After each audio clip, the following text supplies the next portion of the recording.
Magandang hapon po. Timbog sa magkakahiwalay na operasyon ang mga dayuhang sangkot sa iba't ibang iligal na aktibidad. Naaktuhan po sa Pampanga ang mga Korean national na may high-tech umanong paraan para makapang-scam. Sa Pasay City, sangkot umano sa money laundering ang dalawang nag-ooperate ng illegal gambling sites. Nakatutok si John Consulta, exclusive.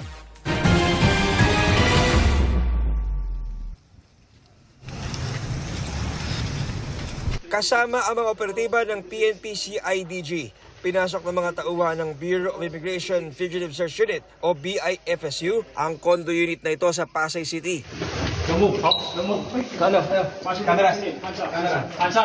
Sa hiwalay na unit, inakalang isang dayuhan lang ang nasa loob hanggang binuksan ang isang divider. Bumulaga ang isa pang dayuhan na nasa kanyang computer habang nagsasagawa ng illegal online activities. Siyam na dayuhan ang arestado. Nag-handle umano sila ng websites na nag-aalok ng sugal sa ibang bansa. 8 Chinese at isang Vietnamese kung saan sila ay nag-ooperate ng illegal online gambling. So, naabutan nga natin sila sa kanilang mga workstations. Base sa report ng Chinese police, sinasabi din nila na nagkakaroon din ng palitan ng pera at may mga ginagamit silang mga fake na bank accounts. So, pumapasok din po dito yung sa aspeto ng money laundering. Sa Angeles, Pampanga naman, 2 villa ang pinasok ng mga immigration agents. 8 Korean nationals ang huli sa akto na nasa kanilang workstation.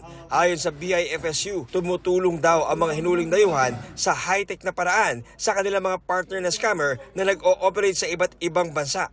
Sa isang setup naman ng opisina, doon mismo ginagawa yung online gambling at yung bentahan din ng virtual token kung saan ito yung ginagamit nila at binibenta sa mga kliyente nila upang magsugal sa kanilang online gambling operation. Nagbebenta sila ng mga bank accounts at binibenta nila ito dito nga sa mga scammer. So dito pinapadaan yung mga illegal proceeds nitong mga scammer. Dinala na sa BI Detention Facility sa Bikutan ang mga inarestong dayuhan na wala pang mga pahayag.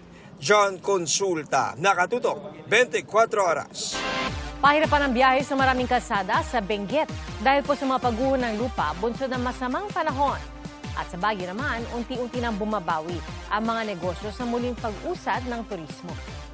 Mula sa Baguio, nakatutok live si Von Aquino. Von? Piya mahabang pila at paghihintay ang tinitiis ng mga motorista na dumaraan sa alternatibong ruta dahil sa sarado pa rin Governor Bado Dangwa National Road dito sa Tublay, Benguet. Mahaba ang pila ng mga sasakyan sa Governor Bado Dangwa National Road sa Tublay, Benguet nang aming datnan bandang 3:00 ng hapon. Ang ilan sa kanila, kalahati hanggang 1 oras nang naghihintay para lang makadaan sa Suyok Pozos Provincial Road na stop and go o salitan lang ang pagdaan ng mga sasakyan. Alternatibong ruta ito matapos isara ang bahagi ng Governor Bado Dangwa National Road dahil sa landslide. Ang ilan sa mga dumaraan dito, nagbabiyahe ng agricultural products. Grabe ang hirap namin dito kasi pag gusto mong bumalik ulit, wala na. Hanggang bukas na naman. Kasi ang layo. Pag sa Governor, mga ilang oras lang ang biyahe nyo? Mga 20 minutes siguro. Pero dito sa mas mahabang daan? May 1 oras yata. Ang ilang residente, naglakad na lang. Pag sumakay kami, diyan lang kami bababa kasi doon na kami. Sa basta doon na. Oo. Dahil sarado to, Maglakad na lang. tuloy-tuloy ang clearing operations ng DPWH. Ang mga bako, naghahakot ang mga lupa na isinasakay sa mga truck. Sa Atok, Benguet, maraming kalsada ang nasira kung kaya't ang ilan ay hindi madaanan sa ngayon. Kabilang riyan ang aming narating kahapon sa Barangay Paway kung saan makikita ang napakalalaking bitak sa kalsada sa Paway-Olis-Bosleng Road. Sa kuha ng Atok MDRRMO, makikita ang malaking uka sa kalsada dahil sa pagguho ng lupa. Matapos ang inspeksyon, may mga idineploy na heavy equipment ang lokal na pamahalaan para mag-clearing operation sa mga apektadong kalsada. Gayunman, patuloy na nagpapaalala ang LGU na iba yung pag-iingat sa mga high-risk areas. Sa Baguio City, matapos ang ilang linggong pag-ulan, unti-unting bumabawi sa matagal na pagsasara ang ilang negosyo, tulad ng go-kart rental sa Burnham Park. Sabihin natin na sa ma'am, 40% po, mga ganun po. Kasi po last week ma'am, sobrang sarado po kami ng buong week eh. Si ulan po ng ulan, tapos parang sadyang ngayon ma'am, kahit papaano nakakabawi po kami. Parang unti-unti po ma'am. Nakakapamasyal na rin ngayon ang mga turista, tulad ng mag-asawang senior citizen na bumiyahe pa mula Mindanao. Parang malamigan naman kami. Sobrang init sa Cagayan, sa Mindanao.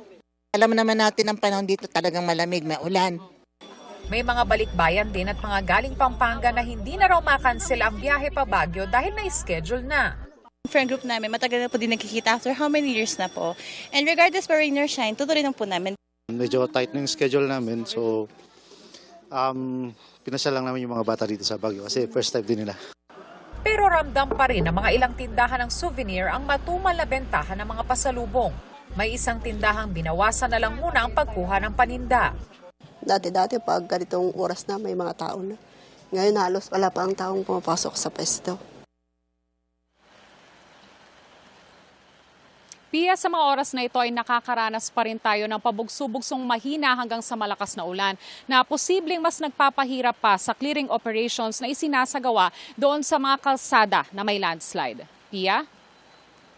Maraming salamat, Von Aquino. Simula na po ngayong araw ang dagdag na 2 peso discount sa diesel para sa mga driver ng jeepney at UV Express. Pero may mga tsuper na umaalma dahil hindi nila sila kasama sa fuel subsidy. Susundan pa ito ng bagong round ng oil price hike. Nakatutok si Bernadette Reyes. Ang kita sa araw-araw na pamamasada sa jeep ang inaasahan ng pamilya ni Jake para matugunan ng mga gastusin at pangkain.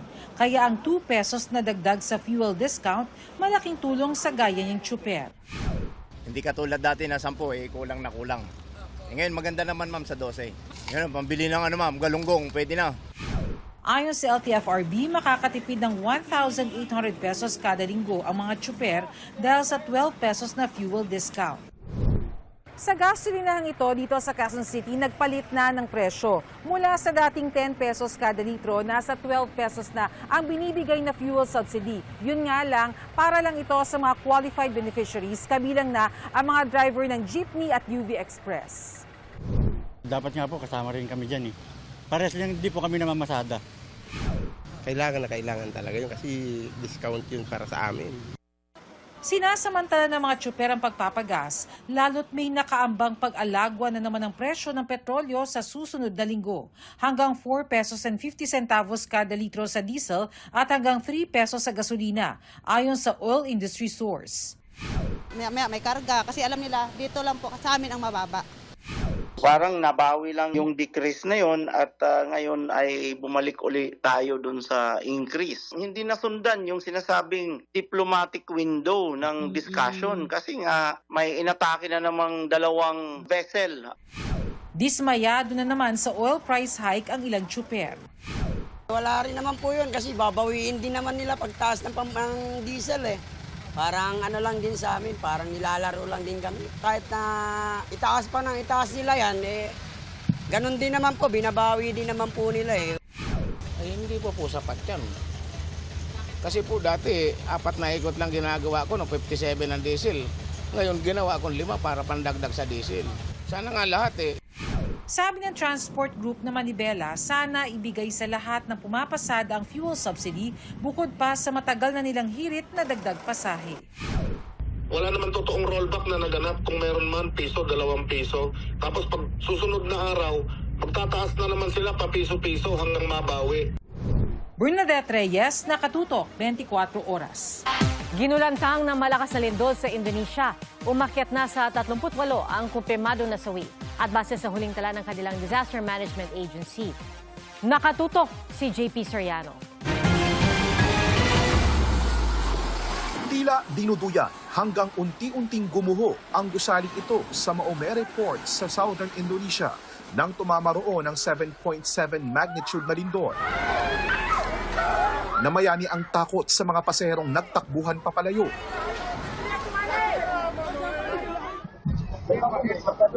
Kita rin sa isang video na kuha mula sa barkong nakadaong ang takbuhan ng mga pasahero. Habang may mga debris mula sa gumuguhong gusali ang nagbagsakan sa dagat.